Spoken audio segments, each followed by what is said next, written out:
Hello, everyone, and welcome back to Web3 Builders Voice podcast. I'm Leo from SquareDAO, and today we have a very special guest, Jamie Elkaleh, the Chief Marketing Officer of Bitget Wallet. So Jamie spearheaded the wallet major rebrand, scaling it to over 80 million users by positioning it as an everyday finance app, basically a crucial gateway between the centralized exchange and the decentralized self-custody for crypto users. So today we're going to dive a little bit into his journey, the playbook for conquering the market wallet, and of course the future of self-custody for Web3 users. So let's dive in. So Jamie, GM, thanks for joining us. How's your day going? Yeah, GM. I mean, first of all, what an introduction. Thank you so much for being so kind. I'm good. To everybody listening, thank you so much for your time and attention.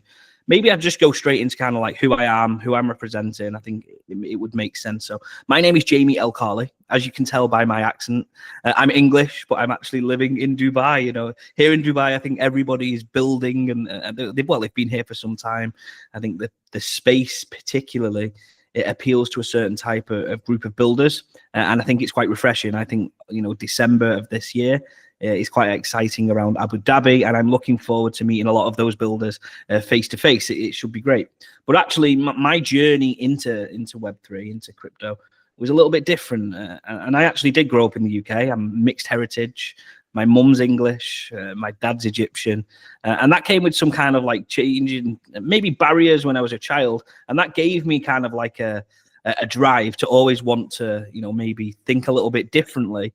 And challenge conceptions, you know, or misconceptions that are probably unfairly given to people over a series of time. And I think for me, cryptocurrency was the perfect outlet and challenge to traditional finance and the barriers of entry it has for people to actually just jump in and try it for the first time. So yeah, a little bit about me, super passionate about education, super passionate about access to financial services, and really looking forward to this discussion.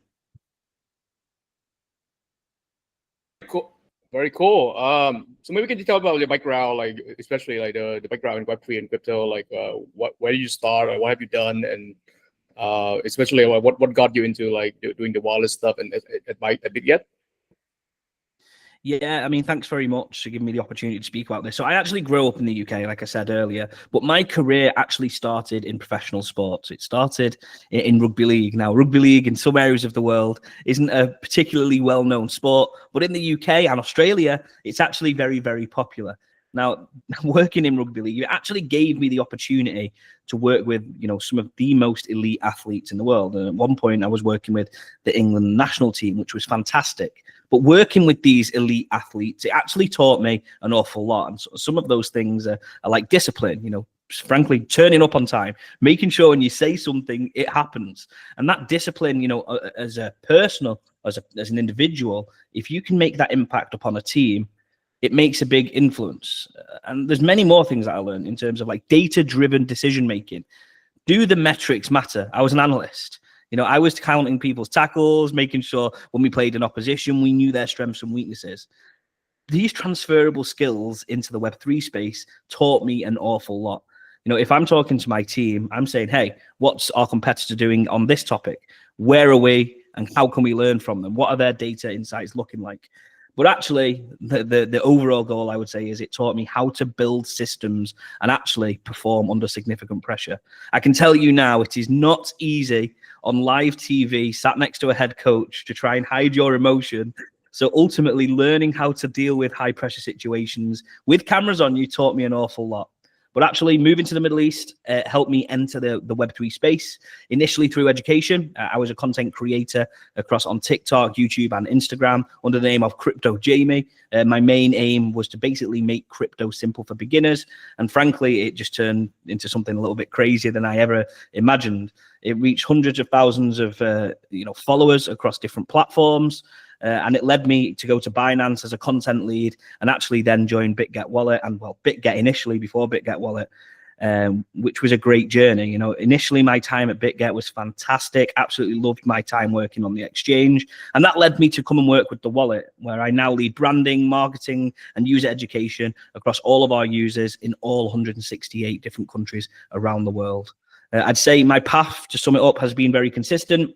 It's helping people understand complex systems in a simple human way, whether that's an elite athlete, who, by the way, very often aren't the smartest people in the room, to a sophisticated trader, making sure that they have access to the very best products on the market.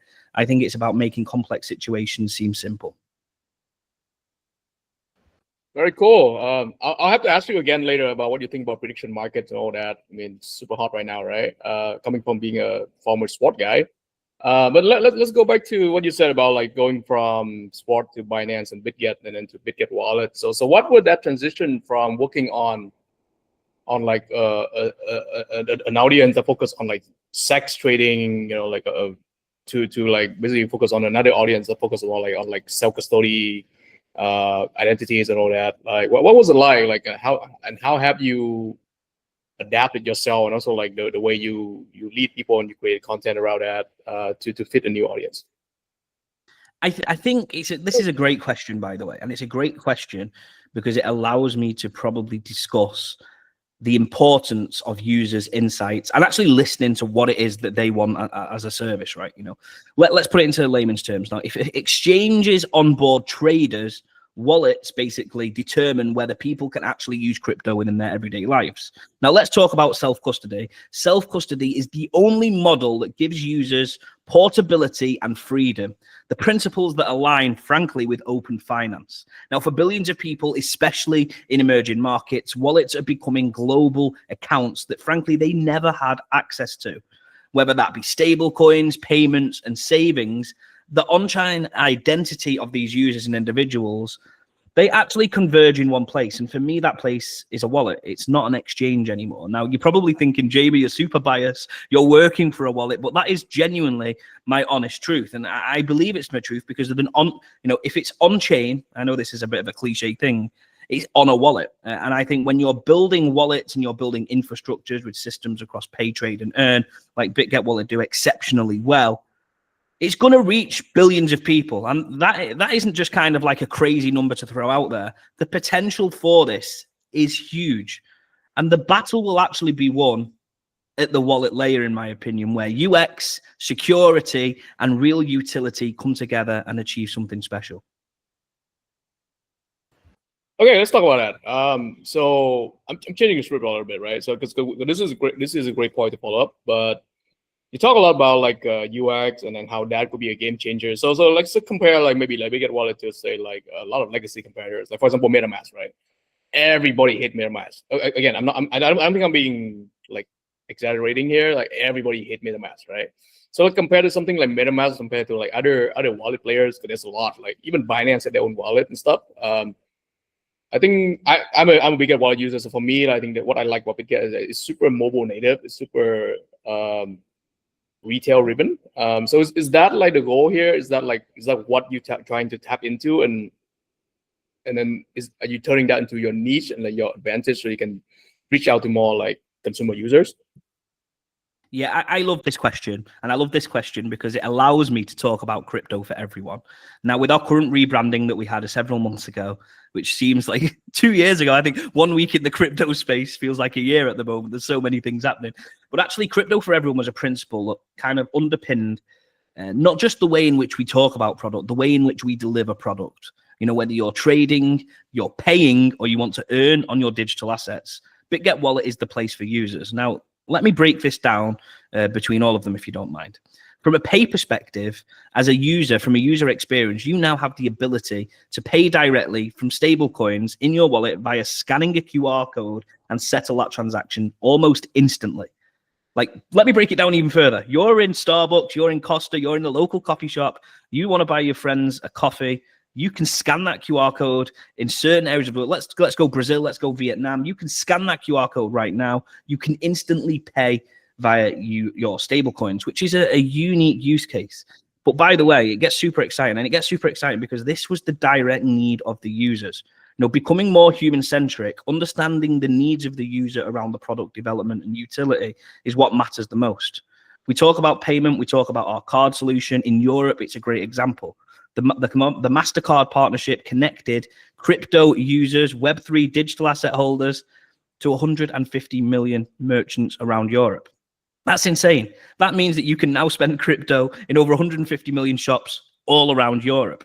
The rollout in APAC, the rollout in LATAM has also been hugely successful. And that's thanks to people's commitment and actually the need for what it is that they've requested from us. And that request is actually, products that make an impact to their everyday life. So if I was to summarize in brief the answer to your question, Bitget Wallet, we develop products at the right time when users need them the most, and it becomes your everyday tool that powers your everyday life. Okay, so kind of like a everyday finance app, right? So other than, let's say, like the daily spending stuff, like you using like a card and stuff like that, like what other feature, what other alpha, like competitive angle that you guys tapping into, like how would you make Bitget Wallet something that people just use on a daily basis? Yeah, I mean, listen, let me break it down into another example. And I love this example. And let's come away from Asia slightly. Let me bring this to Turkey. Now, if we look at the rate of inflation of the Turkish national currency, the Turkish lira, it's insane. Let me convert it to pounds. If we scroll back 5-6 years ago, 1 English pound would have been around 6 to 7 Turkish lira. Whereas right today, it's between 35 to 40 Turkish lira. Now, in 6 years, that is insane amount of inflation on your native currency. Now, what Bitget Wallet does, it gives users an alternative. And that alternative, frankly, gives people the access to go and hold US dollars for the very first time, which, of course, you're probably thinking, Jamie, hey, all wallets do this. But all wallets don't give users the ability to then earn on that asset. Now, if you look at our recent campaigns with Aave, we had up to 18% APY on USDC. So let me scroll back. Let me bring this back to the main example. If I'm an individual in Turkey and I know that my native currency is, it's crazy, the inflation is affecting my everyday life, whether it's in the supermarket, whether it's in the bank balance, my money today is less valuable than yesterday. That's frankly the truth when you look in the terms of Turkey. We have now come up with a solution for users to take ownership of their digital assets, their real world assets, by the way. If they want to just transfer their currencies into stable coins and now earn on it for the first time, we're giving them the potential to do that. And that brings you on to other topics like underbanked, unbanked individuals that in the past haven't had access to bank accounts or the ability to earn. This is a dream. This is something they could never have imagined. If they have access to a smartphone, they now have access to these services. Now that is the future of finance. Very cool. So as a content guy, right? So I'm thinking more about you now. How are you as a CMO of Bitget Wallet? How are you building strategy? How are you building narrative? How are you building storytelling campaigns around that to ship this out to the market? And I think I recently appeared on the Bitget Wallet advertising video as well. So I think and I love being on it. I love the fact that they put my dogs on it. That was pretty cool. But like, is that the kind of narrative? Is that the kind of natural storytelling that you guys are employing at Bitget Wallet to help push this message out? Yeah, I mean, thank you very much for your time, and especially your dog's time. They're super cute, lovely dogs. So thank you very much for the feature there. I mean, listen, there's no secret about it. I think I've been very honest. Bitget Wallet is becoming a more human-centric brand. What does that mean? It means it connects with users. It deeply understands the user's needs. And frankly, we're a mirror. And what do I mean by this? If we are the builders of Bitget Wallet, we are just like you. We are everyday users of this application. And I think organizations within the Web3 space, they don't show this enough. We have many, many visual faces within the organization demonstrating the tools that we're building, gaining those user insights. I would say the majority, if not all, of our actions in the future, whether that be product, campaigns, or communications, they're driven by a good and deep understanding of users' insights and beliefs, which help us. It's very funny.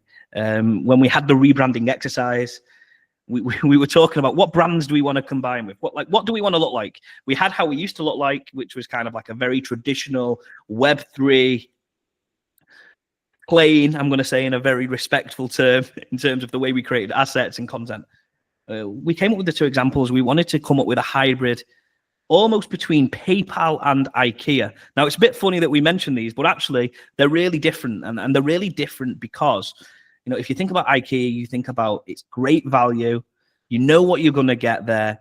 It's pretty reliable actually in terms of what it is that you're buying. But actually, ultimately, when you watch an advert, it's 9 times out of 10 got humans using that product, and you know exactly what it does. And when you look at PayPal, it comes with the traditional kind of representation, the trust, the scalability, and the visual impact as a brand. If you can combine both of those and your key messaging affects people, and when I mean affects people, reaches out to them in emotional capacity, you've got a really strong step forward. And that is kind of where we angled towards. We then, of course, had our team building sessions and a lot of brainstorming, and then we came to the current kind of outlay of crypto for everyone. And hopefully you like the process that we had behind it. Very cool. We'd love to maybe see it one day or be like part of this process. But I having used Bitget Wallet and having been like both a user and someone on both the receiving end and the user end, I think it's one of my upcoming like favorite crypto wallets. Like I try a lot of different things like MetaMask and Rabi and whatever. I think something that I've been using a lot these days, like Bitget Wallet. So kudos to that. All right, let's switch gear a little bit, right? We talked a little bit about Bitget Wallet already. Let's go back to you. So you said a lot about coming from sport, like being an analytic guy, then moving to Dubai, joining crypto, become a content creator, and eventually become a content lead and CMO. So what was that like? What was the transition career-wise like? And then did the same reason that got you into crypto still relevant today that make you stay? Like why are you still staying in Web3? Why are you still in crypto and do all these things? Like, will you shed some light on like your personal thoughts and process?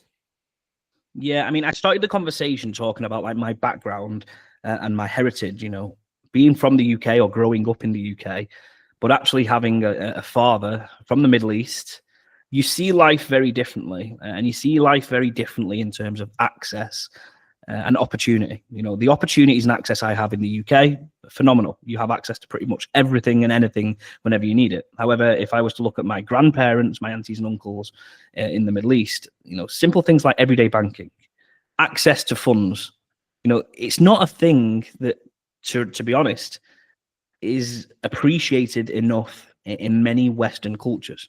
For me to see this, as a young child growing up and understand the true value of some of the things that I had, and then actually see the way in which, blockchain technology and digital assets can impact some of these people in some of the most remote areas of the world. And by the way, we're not talking about kind of, very remote areas of the world or deep within Africa, which would be often, the misconception when we're talking about this.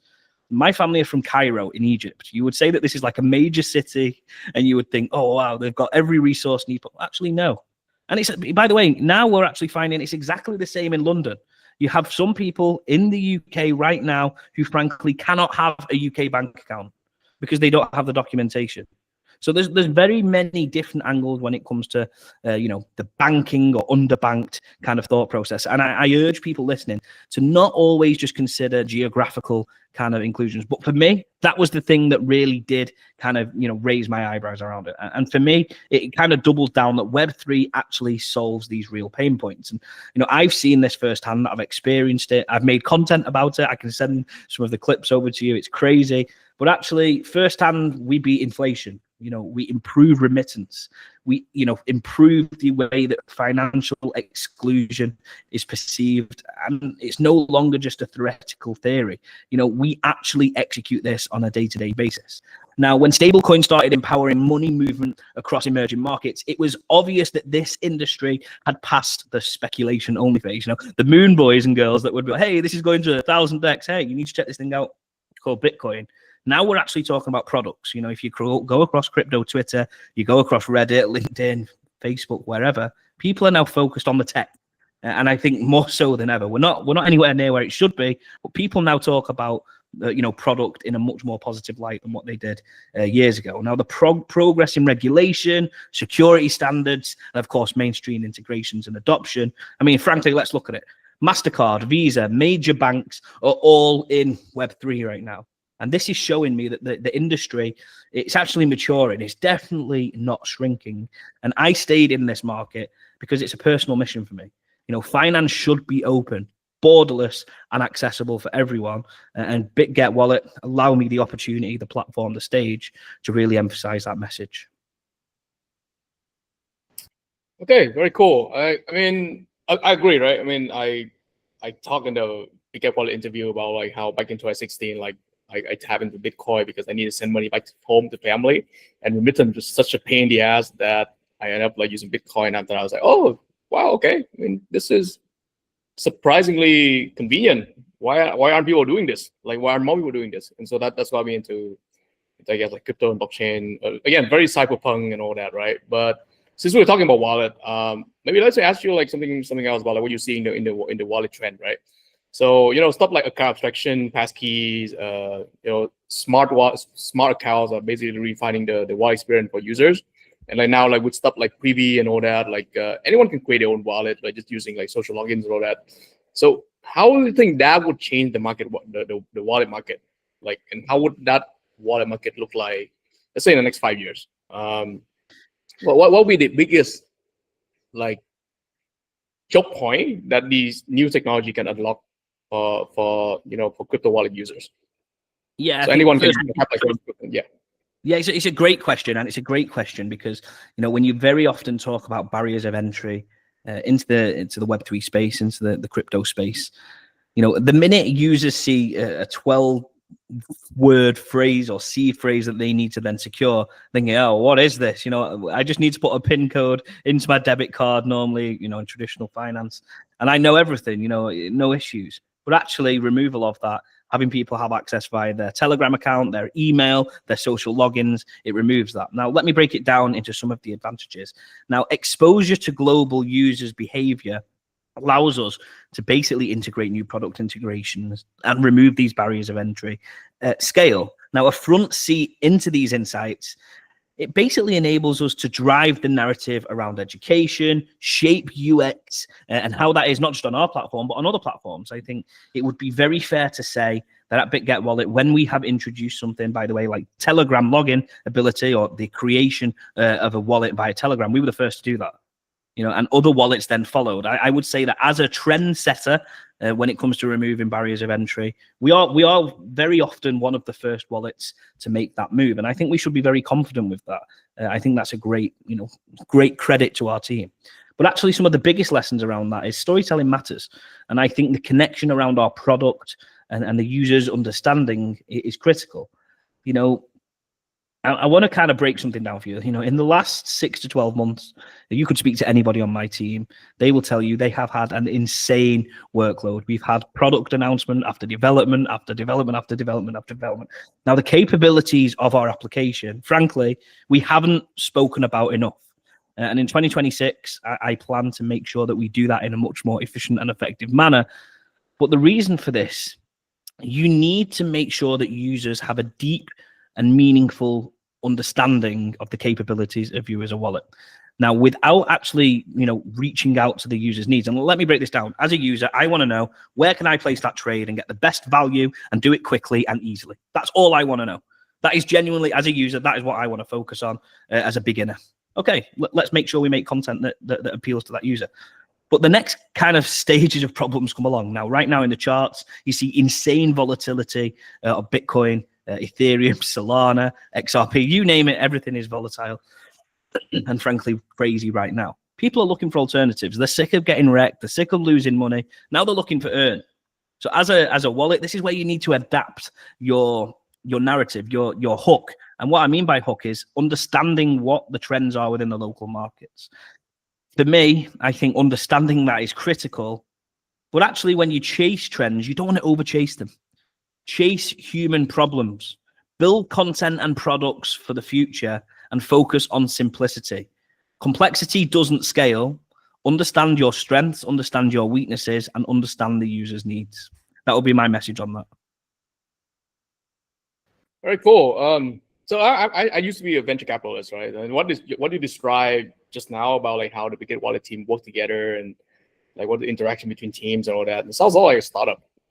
Which was surprising. Like I thought it was a big team, but so having gone from like Binance and Bitget, which I can only imagine is like big team, corporate style, to something like Bitget Wallet, which basically is a startup. Like, what was that transition like? Like, how do you move from a bit more like structured environment to basically unknown, uh, Alice in Wonderland kind of place. What was that like, and how do you adapt? Like, any sharing for people who looking to make the same move? Yeah, I think it's super interesting. And maybe let me clarify that point around kind of like startup slightly more. I think when you work for an exchange, you have access to resource, and that resource is, the cash. You have the cash to be able to market, have fun, do, super creative things, and your teams are an awful lot bigger. Now, Bitget Wallet, we have a very big team. We do have a big team when it comes to wallets. But actually, when we talk about being a startup in terms of kind of like how we operate, it's the mentality. And that mentality is something that you cannot build overnight. It's a culture within a team's organization. If you are hungry or you're the hungriest person in the room, you're eating first. Like, it's about wanting to make that change and drive the change. I would say, as an organization, our company culture is insanely aggressive, almost obsessive. And I would actually probably say at times, one of the hardest organizations in Web3 to work for. And why? I think it because of the internal standards from within, the hours of which a lot of our team put in, the way in which we think, we work, and we operate, I would say is a reflection on the outcomes, the processes that we push out there. This isn't cliche words. This is fact. Every interview that I start with now, I say, hey, if you're not prepared to work hard and a little bit of extra hours here and there, this is not the organization for you, because for us, we're super reactive when it comes to charts and trends, because frankly, we're trying to build something exceptional for the user. But it's not just charts and trends. We have our thought processes, our theories, our brand narrative of which we know the world deserves to be connected to. If you look at Bitget Wallet 12 months ago compared to now, it's very, very different on every front. We're now a global entity that delivers and reaches the needs of users on the ground. Cool. Where do you see the fastest growth coming from for Bitget Wallet? Like, which area? Like, is it LATAM? Is it Asia Pacific? Is it Africa? Where are you seeing the growth coming from? And care to venture a guess why that area is growing so fast? Yeah, I would say that, the growth pretty much across the globe has been phenomenal, I would say. Our new revenue in terms of, or new direction in terms of where we're pushing within Africa, LATAM, everywhere that is not in Asian markets has been incredible. I mean, I would say, in the last 12 months, we look very, very different in terms of our everyday users. However, let me get into why. Like, where users are based, frankly, in a decentralized on-chain world, we'd never get 100% correct, in terms of kind of where that user is located. What I can tell you is users right now are looking for something other than just trading in a wallet.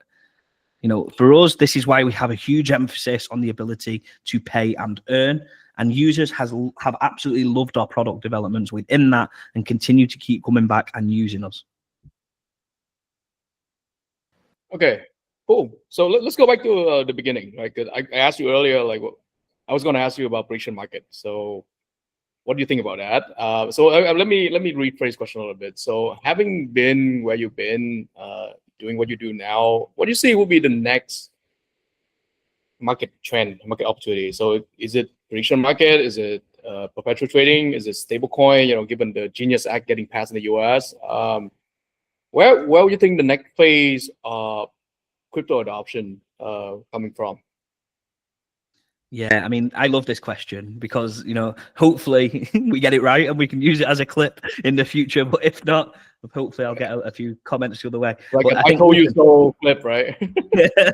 I always see Da Vinci in Dubai. He calls Bitcoin under $1, and he still wears a T-shirt that says "I told you so," which I just find hilarious. But okay, for me, I think the rise of stable coins as a global money movement infrastructure has been insane, and I think the way in which stable coins now impact and influence our everyday lives via product is critical, and understanding of that within it. Within that, we talk about payment, we talk about earnability, but actually from a trading perspective, and we saw this very early with a product integration we had called Get Gas. Now, Get Gas is awesome, and it's awesome because, the days of wanting to trade on Ethereum, for example, and needing ETH still in your wallet to transact and complete that trade, they're no longer a thing on Bitget Wallet.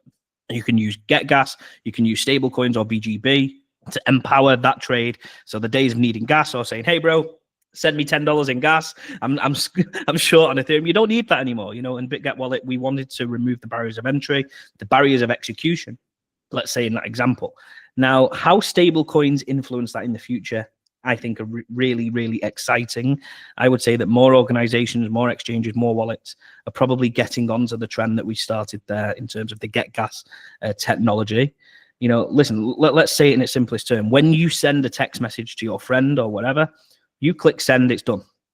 The moment we can get to that landscape, that world within the digital asset space, I think that is when retail will probably start to listen a little bit more. Right now, it's very complex, on many exchanges and wallets. And I think we at Bitget Wallet have done an exceptional job. If you want to go and buy Bitcoin, you can on-ramp, you can buy the USDC, USDT, and buy that Bitcoin directly.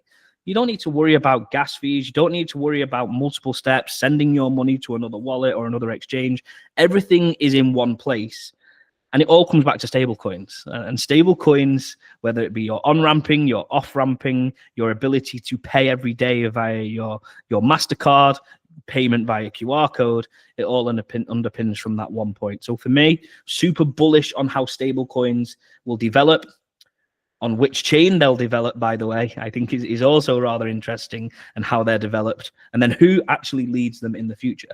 Will it be USDT? Will it be USDC? Or will there actually be local breakdowns or denominations of that? Will we see in Dubai, for example, the digital dirham? Will in the UK get the digital pound? And will users start to transact in those currencies? Super interesting. All right, we're getting to the end. So I have two more questions. I'll let you go. First, and then this is more of a reflection, a personal question. So having done what you've done and been through what you have been through, do you have any advice for your past self? Like the young guy who was working in sport analytics 10 years ago. Like, do you have any advice for him from you today about what could have been or what you could have done differently? Stuff like that. Yep, calm down. You can't solve everything yourself. I would say it's a very important matter of fact for any leader in any organization to acknowledge your individual strengths and weaknesses. Now, my strengths, I would say, are pretty strong, and my weaknesses are exceptionally weak. And I think recognizing that and building a team around me that not only supports me, supports the company and the organization to drive forward, it truly matters. And actually, all roads always point to me. My granddad once told me something. When you point the finger at somebody, there's three fingers pointing straight back at you, right? So I think whenever there's an issue, as a leader, take accountability for it and actually just actively support your team. I think when it comes to building and boosting team morale, it's really, really important.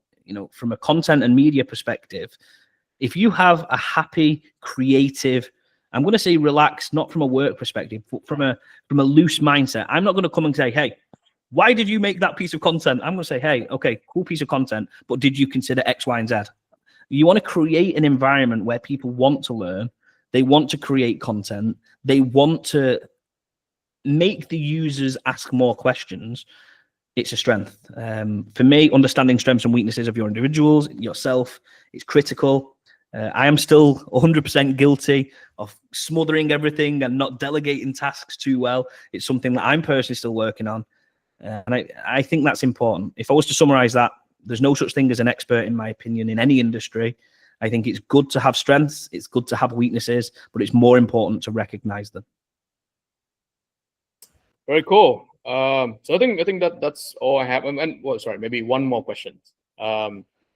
So for the builders who are listening to this, do you have any advice for them? Or do you have any suggestion for them what they should build, or like anything that Bitget Wallet is looking for that like builders out there should be paying attention to, that they should be building, and how do they get to work with you? Stuff like that.